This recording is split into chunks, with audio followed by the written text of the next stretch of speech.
welcome to another episode of Sanford Says. My name is Lisa Holder. I'm the Communications Officer for the City of Sanford. And today we have a very special guest with us, Diane Crews, who is the President and CEO of the Sanford Airport Authority. Welcome, Diane. Hi there, Lisa. I'm really happy to be here today. Great. Diane was born and raised in Sanford, Florida. She's been at the airport since 2001. That's almost 18 years. That's incredible. 12 years as Vice President of Administration, 2 years as Vice President of Finance and Administration, 3.5 years as President and CEO. Diane holds a Master's in Public Administration from the University of Central Florida, go Knights, and an AAE Accredited Airport Executive designation. Diane's been married for 45 years. Has 2 children and 2 grandchildren. So we're so excited to hear the information and newest, latest, and greatest about the Orlando Sanford International Airport, one of our crown jewels in the city. We understand there's a lot of growth going on at the airport, Diane, over the past 20 years. Can you share with our listeners what's going on at the airport? Certainly. So first I should say that the airport was important to me far before I took the position in 2001. I grew up in Sanford, and it was a naval air station then, and it was so important to the lifeblood of this community. So even now, the people that I know who grew up with me and I will still refer to it as the base and not the airport. That's so cool. But anyway, so obviously has gone through a tremendous transition since it was a naval air station, and for many years it was just a general aviation airport till the mid-1990s when it became a commercial service international airport.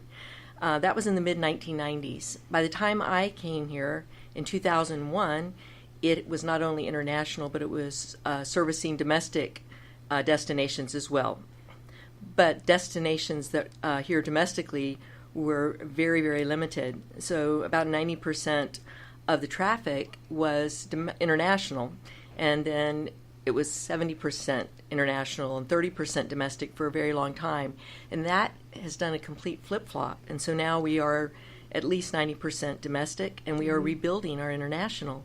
So that affords a lot of opportunity for local folks, and they are certainly taking advantage of it, while about 60-something%, between 60 and 70% of our traffic is inbound, because we are here in Central Florida, #1 tourist destination in the world, which is unbelievable. Yeah. There's still that other 35% that are coming in from local communities and flying out of the airport, and that means they have a tremendous opportunity to visit over 75 destinations. So we're thrilled. In fact, this past year, 2018, we achieved over 3 million passengers. Yay. Yes, that was yay. It was a huge achievement for us, and we're looking forward to continue to grow. Everything indicates that we will be continuing to see growth at the airport, which leads to the big project that we're undertaking right now, which is the terminal expansion. Now, the expansion of the terminal is over $60 million. That is a huge project for this community, and it is probably the largest public project as far as cost that has taken place in Seminole County in Forever. Forever. I mean, not if you take into account inflation, the mall, right. Certainly. But still, even with inflation, it is one of the largest projects that Seminole County has ever seen. And the big emphasis here on the terminal expansion is really maintaining the character that we have now. Because one of the most important elements that compels people to fly out of our airport is convenience. It is very simple to use. It's not intimidating at all, and people are flying who never flew before. Families are choosing to take vacations by flying to their destination when even a few years ago they would have not considered that. Right. It's affordable, it's convenient, and we don't want to lose that. Right. So for over 2 years we planned an expansion that would allow for more growth, but would also take the existing airport and make changes that would make it even more efficient than it is now. So we've turned it inside out. Most of the changes that have taken place so far are not ones that the public would see, other than we have centralized security screening now. So you come to the airport, it will be a little different. But over the next year, as passengers come to the airport, they will start seeing those big changes inside the terminal. Right, and I recall just recently about that World War II plane being as part of the groundbreaking, was it, or the expansion as having it installed or lowered into the terminal? Is that correct? Exactly. It's a PV-1 Ventura, which was the first type of aircraft that ever flew out of Naval Air Station Sanford, and Naval Air Station Sanford was commissioned on November 3rd, 1942, which ironically is the same day that the PV-1 Ventura was launched. So they share some common history. So when we, everyone knows that we have an aircraft that is on display outside the airport on our property in Memorial Park, and it's a memorial to all the men and women who served here at Naval Air Station Sanford. And that was the last type of aircraft. That was the Vigilante, and it was the last type of aircraft that flew out of Naval Air Station Sanford. So right now we have the Alpha and the Omega. So the PV-1 is very large. It was a bomber, and it is not, we don't have any proof that it actually flew out of Naval Air Station Sanford, but it absolutely is the type of aircraft that first flew out of Naval Air Station Sanford. So there's a memorial committee that's comprised of men who served here, and then other people in the community, men and women, who just have a passion for aviation history.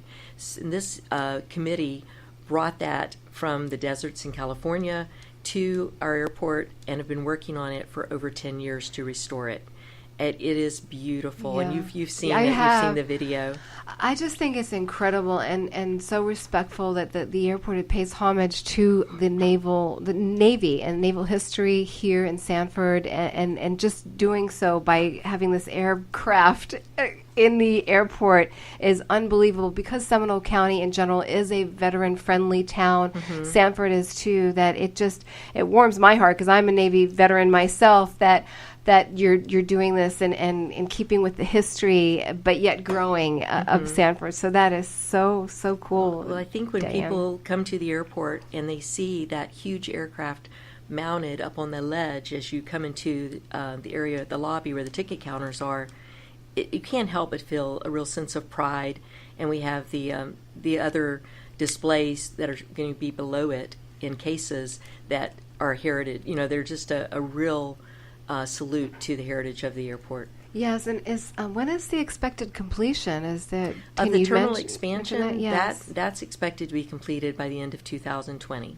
Okay, so not too long from now. About a year and a half. Yeah. Oh, right. $60 million expansion in what is it? Would have been a total of 2 years for this whole? 2.5. Oh, 2.5. so that's pretty incredible. One wonderful thing about a project like that is that it provides jobs for hundreds of people. And that there's a sense of pride in that too, because I've always said one of the most wonderful aspects of working at the airport is that I get to see opportunity every day, opportunity created, not just travel opportunities for passengers, but economic opportunity in the form of jobs. Sure. So is there a way that folks and listeners can follow what's going on at the airport? Any kind of more information about your expansion? Where can they certainly can go to our website, orlandosanfordairport.com. In fact, we've just launched a new website. And they could call me. I'd be happy to talk about it anytime. And how is that? How would they reach you? Well, the best Diane? number would be to call 407-585-4042. And the Diane Crews, President and CEO of the Sanford Airport Authority, certainly would have the answers for you, listeners, if you reached out to Diane. So a couple more questions, Diane. What airlines are at the Orlando Sanford International Airport? Who serves our community? Right now, the primary air carrier that's flying out of Sanford is Allegiant. But we also have Via Air, and we have Air Unlimited. We have TUI, which has a network of air lines under it that flies to Europe. And then we have a number of other charter carriers. We are working very industriously to bring in more diversity among our air carriers, and I think we're really making some inroads there, and I would tell everyone to expect to hear some exciting things within the next few months. All right. And so talking about the community and partnerships, can you share with our listeners some of the partnerships that the Orlando Sanford International Airport has with other agencies in the Sanford area? Certainly. So I'm going to save the one that is closest to my heart for last, but I would say that we work very closely with Seminole County and all of the local municipalities through first response, and we have a very robust training program, and we train with those agencies, because when something happens at the airport, if anything huge ever does occur, and we've had a few smaller incidents in the past 18 years, we rely on our partners to come and assist us in those emergency events, and they've always been there. They've always assisted. It's been great. So we train together, and that partnership is critical to our success. Having that element of emergency public response. We work very closely with Seminole County's emergency management team to train like that. But and we share a close relationship with a lot of agencies, with the cities themselves and Seminole County. But right now we have an exciting partnership that's evolved over the past 2 years, and that's with Seminole State College and Seminole County Public Schools. And this came about as a result of being concerned about a deficit of people working in the aviation industry. We knew that there was a looming pilot shortage. We knew that aircraft mechanics were starting to suffer shortages. And of course, those of us involved in the day-to-day operation of an airport and engaged in the aviation industry saw where there are so many jobs available that people are not even aware of. And whether or not there are shortages, there's certainly, like any industry, there's always going to be a need for more people to come along to fill positions that are vacated as others go on or retire. Right. So we wanted to get the word out. So we started working with the college and Seminole County's public schools on an aviation program. And it has been extremely successful so far. I know Seminole High School has an aircraft now, and they have their AP mechanic program. The college is developing a program. It's such a source of pride to see these students and to see the classroom and see what they're doing. Right. So out of that, we have developed an annual aviation day. And it's actually aerospace and aviation, because we expanded that because, it's really broader than just airports. I mean, because now we have, we really have the space program that's still very, very much a part of aviation. And so we just celebrated our second one. And I got to tell you, the first one was in December of 2017, and we didn't know what to expect. We were, very busy, and this is where we section off part of the airfield, and we have every agency you can imagine coming there to bring displays and aircraft, and a lot of our tenants, all the federal agencies with which we work, and the airlines. And it's just a day of activity, and students could come with their parents and see what potential opportunities there are for their future. But when we all woke up, it was rainy and cold. It was the dreariest day you can possibly imagine. And our hearts just sank because we thought, oh no, all this work, all this planning, and it's going to be such a bust. But in spite of that, we had over 2,000 attendees, and it was a wonderful day. Unbelievable. In spite of being so dreary. Right. So we started planning for our next one, and so we had it in January of 2019. And we feel like January is a pretty good month, so we'll continue having them in January. Okay. So again, we planned and we got the word out to the schools, and schools partners with us, and they're working to get the word out and to get their students engaged. It's very important that the parents are part of this as well. And you don't know, it's not an RSVP event, so you really don't know how many people are going to show up. Right. But I'm happy to say we had over 6,000 people. Wonderful. It was wonderful. It truly, that is the best word to describe it. A lot of aviation fans then. Yes, and out there. I'm still hearing kids say that they've never been on a plane before. Right. And so just going into an aircraft and walking through and seeing the different components was extremely exciting.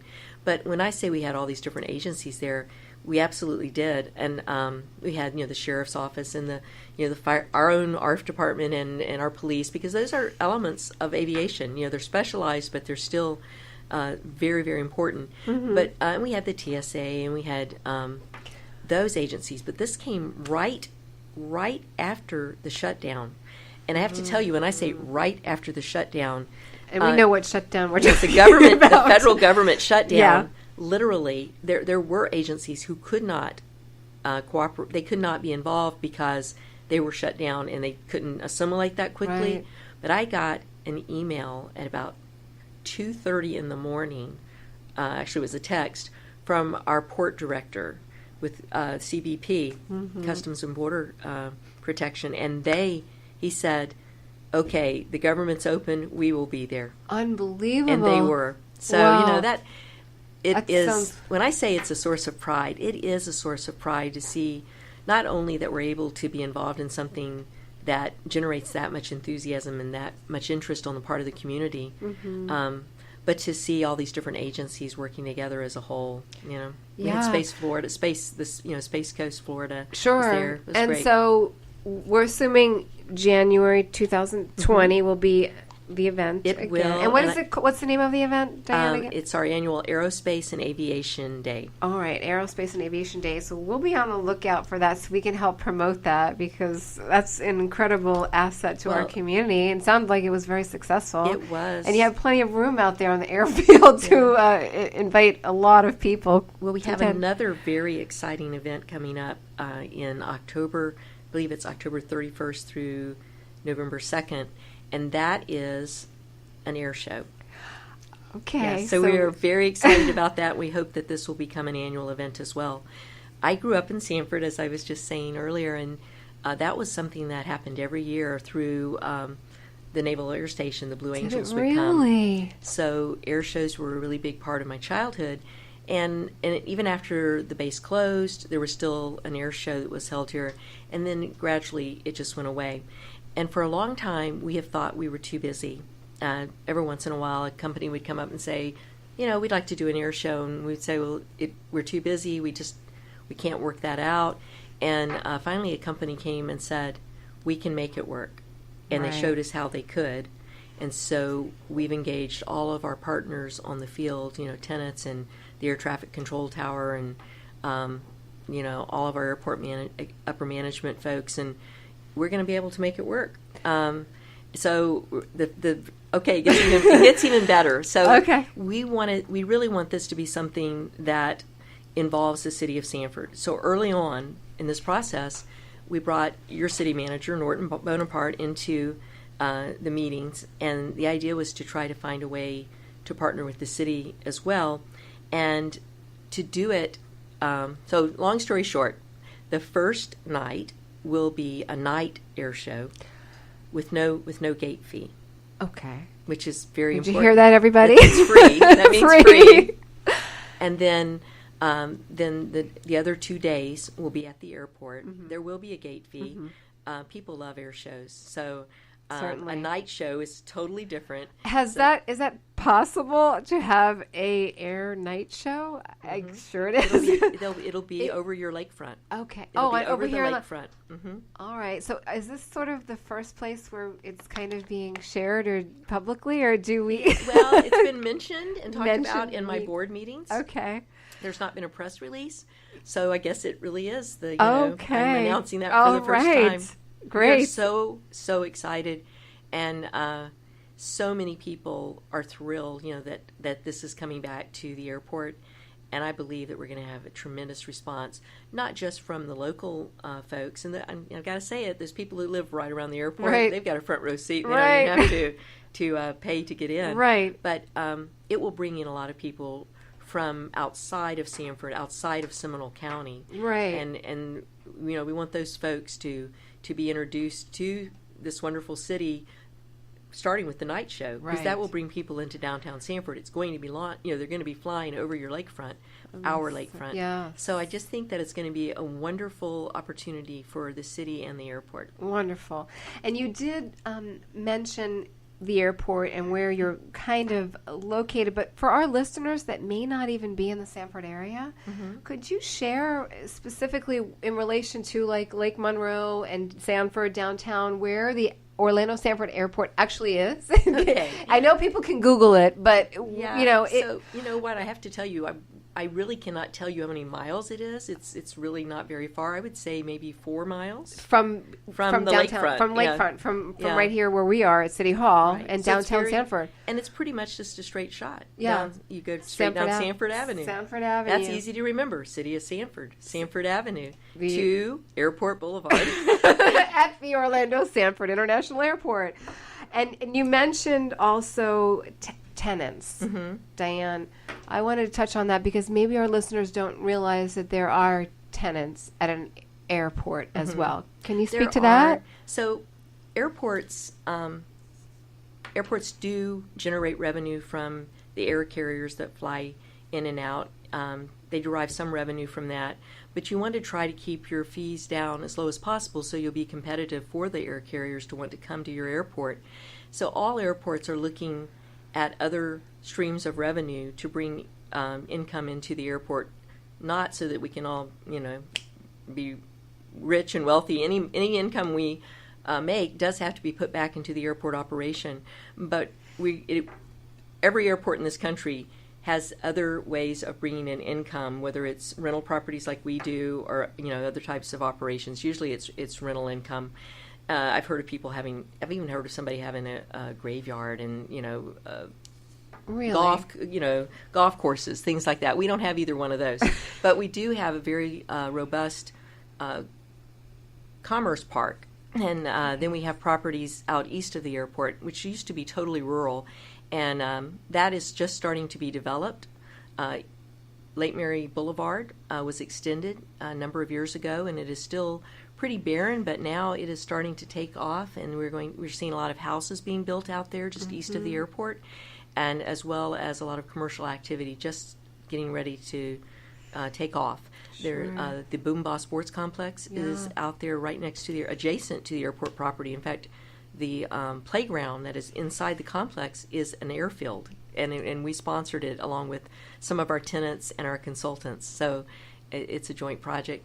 But so we have a lot of tenants, and the revenue that we get from those tenants pays for over half of our operating cost, which allows us to keep our costs to the consumers down for the use of our airport. Right. So it's a win-win, and we are looking for more opportunities to develop. We have about 500 acres, not a 500-acre parcel, but altogether, over about 500 acres that are ready for development along State Road 46, East Lake Mary Boulevard, interior to our property. Sure. And we have a company that is working with us to market those. Okay. We had a master plan done to establish highest and best use, and we are looking to see some wonderful things come from that. And how can people find out more information about what you're saying if they did have interest in this property? Again, the website lists our business opportunities. NAI RealVest is the broker that we've partnered with, and their contact information is there. If there's an aviation interest, my property manager's information is there as well. Okay. And Very easy to use website right now. And the URL for the airport's website is Sanford... OrlandoSanfordAirport.com. OrlandoSanfordAirport.com. Okay. And you know what? If you doesn't work right, just have problems getting to who you need to or think you need to talk to, you've got my number. Call me. Diane. All right. And that's 407-585-4015. No, 4042. That's a... And the reason is because I have a wonderful assistant, Lori Hunt, and that is her number, and she will find me. Okay. I don't stay in my office, and she will be able to find me. Thank you, Lori. I wanted to ask you a little bit more, too, about, you mentioned public safety, police and fire. The airport has its own Yes, we do. police and fire. Can you just talk briefly about that, Diane? Okay, so airport policing. the police officers have to have the same training as any other police officer in this state. They go to the same training and they take the same tests, so they're certified through the Florida Department of Law Enforcement.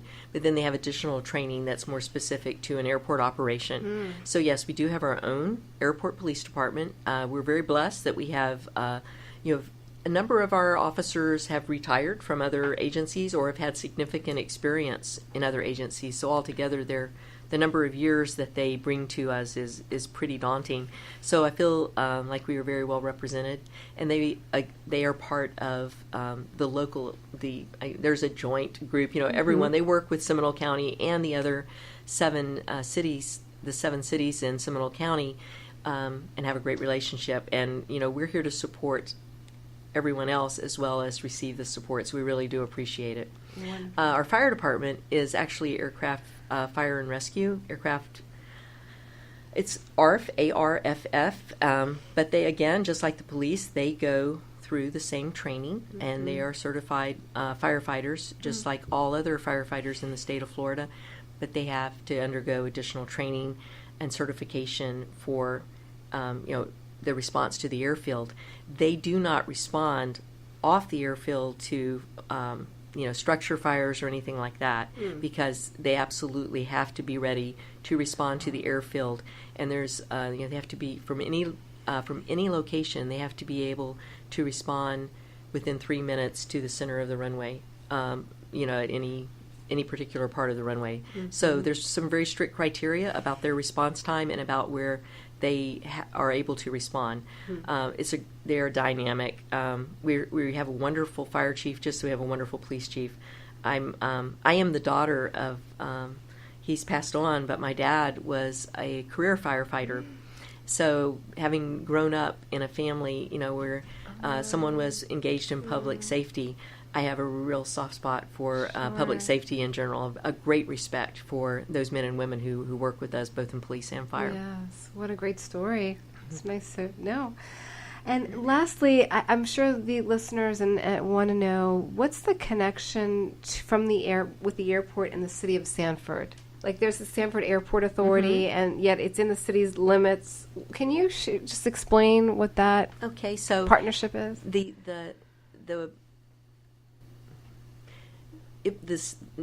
Long story short, the land belonged that a portion of the airport is on belonged to the city of Sanford, and there's almost always been. It seems way before the time it became a naval air station, it was an airport or an airstrip, and the land was taken over by the U.S. government before World War I, and it was developed into a naval air station, and at the end of World War I, it was decommissioned and turned back to the city of Sanford. In World War II, recommissioned, and it's just gone back and forth over the years. It finally closed as a naval air station at the, I said that incorrectly, because it was commissioned as a naval air station in 1942. So it's been used by the U.S. government in various ways over the years, but the last time it was turned over was in 1968. So the U.S. government deeded the property back, because these were deeds going back and forth. It was deeded to the U.S. government, from the U.S. government to the city in 1968. Okay. So the city tried running it for a while. And if you go back to the minutes, you see that it took up an unbelievable amount of their time. I couldn't believe it when I was looking at the old minutes. And so I assume that's why they started, or they went to the Florida legislature and had the Sanford Airport Authority established. So we are a dependent special district of the state of Florida. Okay.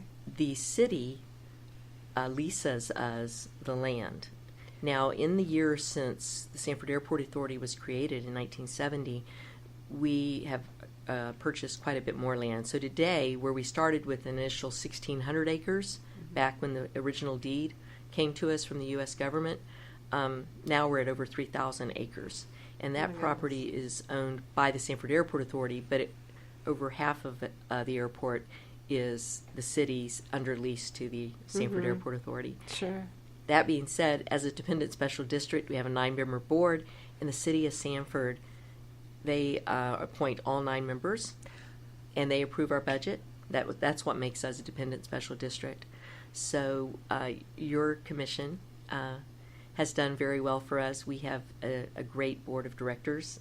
Thank you, Sanford City Commission, for caring enough to appoint great leaders for us. And they, in turn, hire me, and then I hire the other people in the Sanford Airport Authority. We're about 102 strong right now. 102, okay. And now it certainly takes more than 102 people to run the airport, but we have a contract with a private company that operates our terminals, and they have over 300 people, just them alone. All right. Well, that's great information. Diane, is there anything else that you'd like to share with our listeners? It's we hope that we've taken you on a nice journey here, Sanford Says podcast listeners, on learning about our wonderful jewel and amenity that we've had in this city for so many years, the Orlando Sanford International Airport. That's SFB, simpler, faster, better. So next time you are thinking about booking a flight or having family come in, Google Orlando Sanford International Airport and see if you can catch a flight in or out of our wonderful airport here. We love the airport. Diane, as I said, is there any last moment I would say items? this. Yes, we are SFB, simpler, faster, better. But for people who are looking for a business location, we are also Smart for Business, SFB. There you have it. Smart for business too. So we can be simpler, faster, better, and smart for business at the same time. Right. That's right. Thank you so much, Lisa. Thank you, Diane. Diane Crews, the president and CEO of the Sanford Airport Authority of the Orlando Sanford International Airport. Thank you so much for listening. This is Lisa Holder, Communications Officer for the City of Sanford. You can find this podcast on our Sanford website, sanfordfl.gov, on Spotify, SoundCloud, and social media, Facebook, Twitter, YouTube, Instagram. And there you have it. We'll see you next time. Thank you so much. Bye-bye. Thank you.